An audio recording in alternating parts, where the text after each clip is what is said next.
Chers amis, bonjour. La paix et la joie de Jésus-Christ soient avec vous.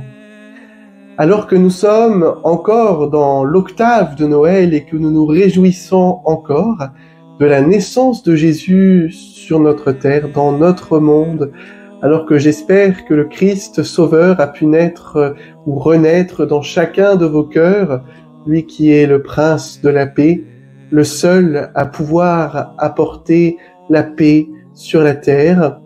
Je viens vous donner quelques-unes de mes nouvelles à travers cette vidéo. Je viens aussi vous souhaiter une bonne et sainte année 2024, puisque nous sommes maintenant à quelques heures de la nouvelle année. Les amis, vous le savez, depuis le 7 octobre, la guerre qui a été initiée par une attaque terroriste du Hamas en Israël a eu de lourdes et graves répercussions, notamment depuis la réponse armée de l'État d'Israël sur le territoire de Gaza et en Cisjordanie. Depuis le 7 octobre, ce sont plusieurs dizaines de milliers de personnes qui ont trouvé la mort lors de bombardements aveugles et massifs. Ce sont plusieurs milliers d'enfants qui sont morts, plusieurs milliers de personnes blessées, plusieurs milliers de personnes qui ont tout perdu. Bref, on peut s'interroger jusqu'à quand ira cette réponse armée de l'État d'Israël? Quand s'arrêteront-ils jusqu'à ce qu'ils aient exterminé le Hamas? Nous pouvons effectivement le souhaiter, le Hamas est un groupe terroriste, mais faut-il que cela se fasse au prix de nombreuses vies civiles et innocentes? Oui, le peuple d'Israël et le peuple de Palestine, les personnes humbles et pauvres, souhaitent la paix et tous nos cœurs se tournent vers eux, plus particulièrement en ces temps, puisque c'est à Bethléem que le Christ a voulu naître il y a 2000 ans.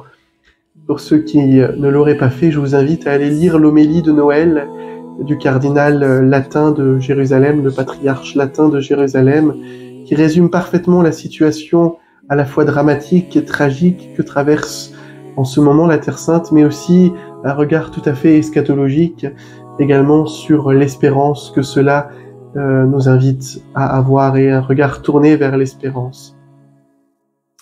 Les amis, la dernière fois que vous avez eu une vidéo de ma part, j'étais en Turquie, j'étais à İzmir plus précisément. Eh bien, suite aux événements qui secouent la Terre Sainte et puis avec des problèmes administratifs avec Stitch et Irini, j'ai choisi de quitter la Turquie et de revenir en Grèce. C'est ainsi que, à quelques jours avant Noël, avec Stitch et Irini, nous avons pris un ferry qui nous a conduit d'Izmir à Athènes, où nous avons passé les fêtes de Noël près de la communauté de la cathédrale catholique d'Athènes. Vous vous demandez ce que deviennent Stitch et Irini. Vous le voyez, Stitch va bien, Irini aussi. Irini s'apprête à partir pour la France. J'ai pris cette décision qui a été difficile et douloureuse pour moi parce que je suis très attaché à cette chienne, mais malheureusement, aussi bien pour elle comme pour moi, on ne peut pas continuer ensemble sur ce chemin pour les différentes raisons que j'ai déjà évoquées et que vous connaissez parfaitement. Donc, dans quelques jours maintenant, au début de cette nouvelle année, Yolanta, une Française, va venir récupérer Irini. Yolanta est éducatrice canine et donc elle va pouvoir assurer l'éducation adaptée et appropriée pour Irini. Et donc je me réjouis de cela et de faire la connaissance de Yolanta dans quelques jours. Quelle sera la suite pour moi, les amis? Eh bien, vous le savez, ce chemin, il était Jérusalem, Rome et Compostelle. Pour le moment, Jérusalem est donc entre parenthèses. Je ne renonce pas à m'y rendre, mais je crois qu'il faudra d'abord aller à Rome. Et donc, d'ici quelques jours ou quelques semaines, j'entreprendrai le chemin du retour en direction de Rome. Je n'ai encore pas planifié mon itinéraire pour la suite de ce chemin, et je pense que la Providence, en son temps, me montrera la route à suivre et le chemin à prendre. Et bien donc maintenant, je vous souhaite à tous une très bonne année 2024 à venir, les amis.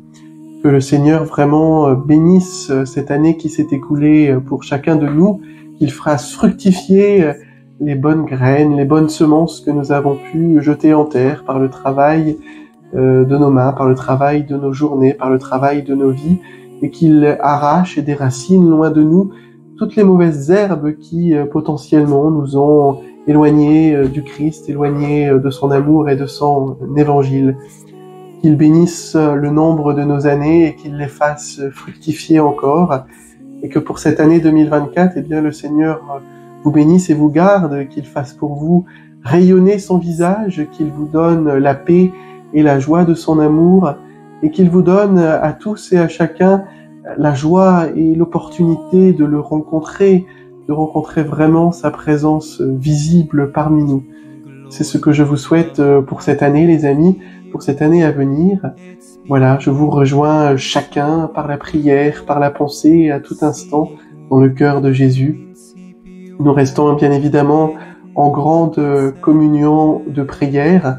Je m'excuse pour l'apparence un petit peu fatiguée que je peux arborer et la voix un peu cassée que j'ai, mais depuis quelques jours, je suis très affaibli par la grippe que j'ai attrapée dans les rues d'Athènes. Ça commence à aller mieux, Dieu merci. Donc voilà, j'espère commencer l'année 2024 sur mes deux pieds, sur mes deux jambes, et dans les rues, auprès des pauvres. Il y a énormément de travail à Athènes pour cet apostolat auprès des pauvres. J'ai eu la joie plusieurs jours de me rendre avec les missionnaires de la charité, les sœurs de Mère Teresa en maraude dans la ville. Je vous en parlerai plus tard, tant la situation est tragique et dramatique aussi dans les rues d'Athènes.